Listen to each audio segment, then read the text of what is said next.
commit my life to God and strengthen my confidence in Him. Being a girl, I used to be really self-conscious about my appearance. For many years, I maintained my thin shape by closely monitoring my caloric intake. But finally, this method led to anorexia.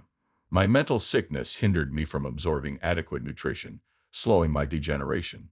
When I was 21 years old, I developed anorexia, an illness defined by extremely restricted or full abstinence from food. Despite knowing it was detrimental for my health, I felt accomplished since I had control over my hunger and body. However, such behavior gradually develops into a mental condition. My nausea grew, and I acquired a severe dread about eating. In a similar vein, I shed a significant amount of weight. By the age of 25, my acute anorexia had progressed significantly. It would be too much for me to even go about my normal routine. My loved ones were concerned about me and pleaded with me to consult a doctor. On the other hand, my physical and mental health were rapidly deteriorating.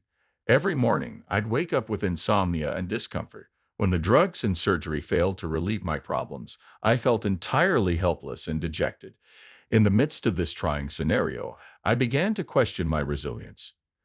It was comforting to know that my loved ones were always praying for me and thinking about me. I knew I couldn't give up lightly, so I pressed on. During this period, my faith became my anchor. I prayed, expressing my feelings of helplessness and perplexity to God in an attempt to find consolation and strength. Unfortunately, I didn't feel any better and was actually getting weaker every day. Because I am extremely skinny, I regularly receive comments and attention from strangers. This left me feeling absolutely helpless and alienated. One night, I found myself struggling to breathe. At the same moment, I began to feel really uneasy and nauseated. My body trembled severely and lasted for hours. My entire body shook like if an earthquake had just transpired. Knowing it was just temporary, I attempted to gather myself. However, I failed to make any progress. Suddenly, I felt as if I was going to faint from a lack of leg strength. The notion of fainting or dying began to cross my mind. Last but not least, I succumbed and slumped on my bedroom floor. My sense of reality distorted and became strange as my consciousness departed. It appeared that my thoughts had suddenly disconnected from my body and were drifting aimlessly. I was astonished to see my tiny form on the floor. I never contemplated leaving my body in that situation. After avoiding the mirror for so long, my skin had turned extremely pale and my muscles had constricted. The excruciating anguish and suffering continued long after I had left my bodily form, like if it were a demon. As my physical condition deteriorated, I could feel my soul fading. No matter how hard I tried, I couldn't return to my normal self. Transparent cage had me snared. My mother heard what sounded like running feet on the stairs. I felt like a bystander as I looked at my lifeless body. I wanted to shout for my mother, but the darkness silenced my voice. I shouted again, but no one responded, and my anxiety level increased. A massive black hole appeared just above my head at the same time. As it whirled, it appeared to swallow me whole. Throughout my time in that tube, absolute darkness encompassed me. I felt like I was floating through the air, entirely free of gravity. Before me, a small dot of light appeared. When I eventually broke through that light, a breathtaking view opened before me. All around me, the seductive aroma of numerous flowers floated through the air. Each flower was carefully scrutinized, and they were all stunning. There was a turquoise field in the distance. Complete lack of suffering flooded over me. I recognized it when I arrived in heaven. It was my grandmother, of all people, who appeared before me. I rushed over to see my grandmother. Despite her youthful appearance, she appeared to have traveled back in time to her 30s. I knew she had been in heaven a long time, yet she looked exactly like I remembered her from when I was a youngster. She died of cancer at the age of 72. Being such a tiny child, I failed to recognize the gravity of my imminent demise. Right now, I'm overjoyed to see how happy she is here. My grandmother's inquiry regarding whether I wanted to see Jesus threw a flood of joy over me.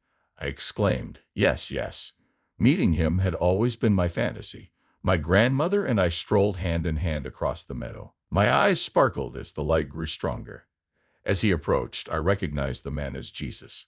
When I saw him, I experienced an overwhelming, unexplained emotion that caused me to burst into tears. The kind of love expression a parent gives their child poured over me. Despite the stress, looking into his eyes felt like opening a floodgate. He was the person I confided in about my anorexia and the indifference I felt from those around me. I felt reassured that he was aware of my troubles. He reassured me that everything would be well and that his love and care would always be with me. My gloomy spirit was lifted as I listened to his words. I was pulled to his remarkable features. He had brown eyes and dark brown hair. He was wearing an unadorned robe. From what I could tell, he was a modest man with boundless insight and strength. I simply said, "Jesus, you are a very handsome man." He simply smiled and responded, "Thank you, but appearance is not the most important thing." We then laughed together. As I stared into his eyes, I could understand all he said. His manner was one of calm confidence, and he appeared very polite. Our life story discussion also allowed us to cover a wide range of topics, which was ideal for answering my queries. I felt a particular connection to him, as if we had become one.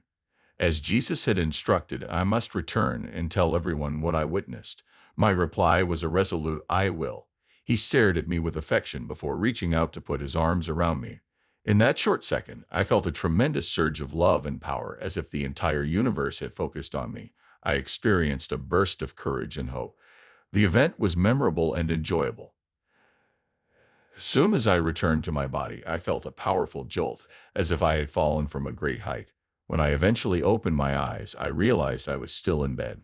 My heart yearns for the perfect refuge, where love and peace reign supreme and there is no suffering or sadness.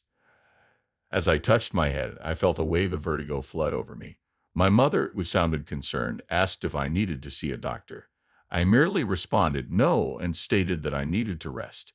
While lying in bed, all I could think about was what had transpired. I wanted to be there for the calm and quiet, despite having my own duties and goals to meet. When I awoke the next morning, I was terribly starving. I had not felt such intense hunger in a long time. I ate until I felt sick and savored every bite. Indulging in all of the many flavors and textures of the meal was a truly pleasant experience. I savored my final lunch after what felt like an eternity. My mother drove me to the emergency room the next day. When the doctor checked my vital signs, he discovered nothing strange. A few days later, the doctor contacted to see if I could schedule an appointment due to an odd finding. He was surprised to learn that my kidney function had returned to normal. The doctor couldn't understand why my kidney function had suddenly reverted to normal. When Jesus touched me, he revitalized my soul and body in ways that no one else could comprehend. A month later, I returned to the clinic for another exam. My doctor was shocked by my dramatic weight gain and significant improvement in my health. When I got home from the hospital, I finally felt brave enough to tell my mother what had happened. She continued to question my account even when I told her I had visited my grandmother. I knew nothing about my grandmother except what I saw in her picture. She assumed I had heard stories about her from someone else, but that was not the case. I tried to persuade my mother of my experiences by going into greater detail about my grandmother, but she remained skeptical.